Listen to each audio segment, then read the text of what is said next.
আসসালামু আলাইকুম। আজকে আমি তৈরি করে দেখাবো নাগা ফ্লেভারের লতি চিংড়ি। এটা খেতে ভীষণ মজা। যারা নাগা বা ঝাল প্রেমী আছেন তারা কিন্তু খেয়ে খেয়ে দেখতে পারেন বা ট্রাই করে দেখতে পারেন। অসম্ভব মজার এটা। চলুন তাহলে মূল রান্নায় চলে যাই। এখানে আমি প্রায় 700 গ্রাম মতো লতি কেটে নিয়েছি, একদম ধুয়ে টুয়ে নিয়েছি ফ্রেশ।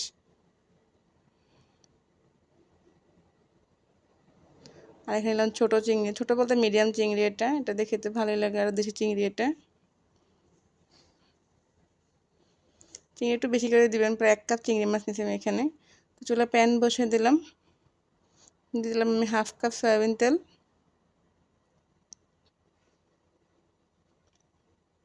তেলটা গরম হয়ে গেছে, এখন আমি দিয়ে দেবো 1/2 কাপ পেঁয়াজ কুচি।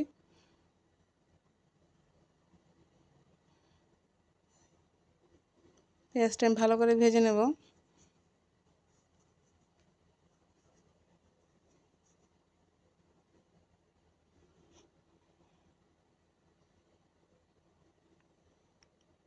তো আমি এরপরে দেবো প্রায় 2 চামচের মতো, 2 চা চামচ মতো রসুন বাটা, কারণ লতিটা একটু গলা ধরা ব্যাপার থাকতে পারে।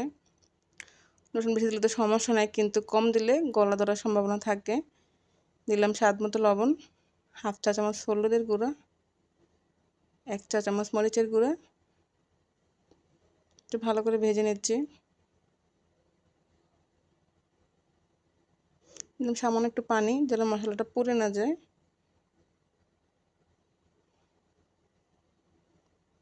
এখন দিলাম 1/2 চা চামচ জিরার গুঁড়া এবং 1/2 চা চামচ ধনিয়ার গুঁড়া। আর দিয়ে দিলাম চিংড়ি মাছগুলো। আমি এখানে চিংড়ি মাছগুলো কষিয়ে নেব ভালো করে।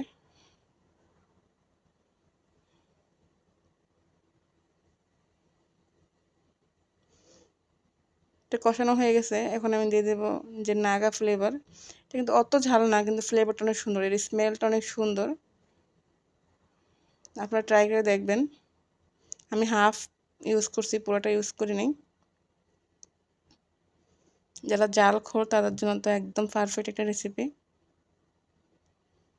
তো মশলাটা কষানো হয়ে গেছে, দিয়ে দিলাম লতিগুলো। লতিগুলো দিয়ে ভালো করে নেড়ে চেড়ে মিক্স করে নেব। মিক্স করে আমি 10 মিনিটের জন্য ঢাকনাতে ঢেকে রাখবো কষানোর জন্য। 10 মিনিট পরে ঢাকনাটা তুলে নিলাম।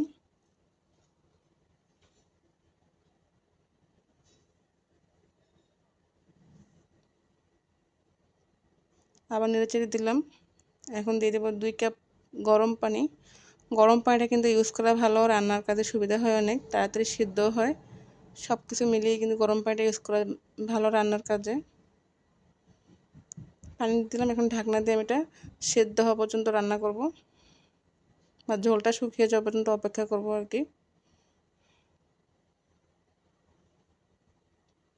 এটা প্রায় আমি 20 মিনিট পরে ঢাকনাটা খুলে দেখলাম লতিও সিদ্ধ হয়ে গেছে, ঝোলটাও প্রায় শুকিয়ে গেছে। আমি এই অবস্থাতেই রাখবো, মাখা মাখা, বেশি একটা শুকাবো না। তো আমি এই পর্যায়ে চুলাটা অফ করে দেবো। একটু সার্ভ করে দিলাম আমি নাগা ফ্লেভারের লতি চিংড়ি। এত মজা, খেয়ে দেখবেন। আর অবশ্যই রান্না করে আমাকে কমেন্ট করে জানাবেন কেমন হলো। আমি একটু নাগা দিয়ে সাজিয়ে দিলাম দেখতে ভালো লাগার জন্য। আজকের মতো এ পর্যন্তই।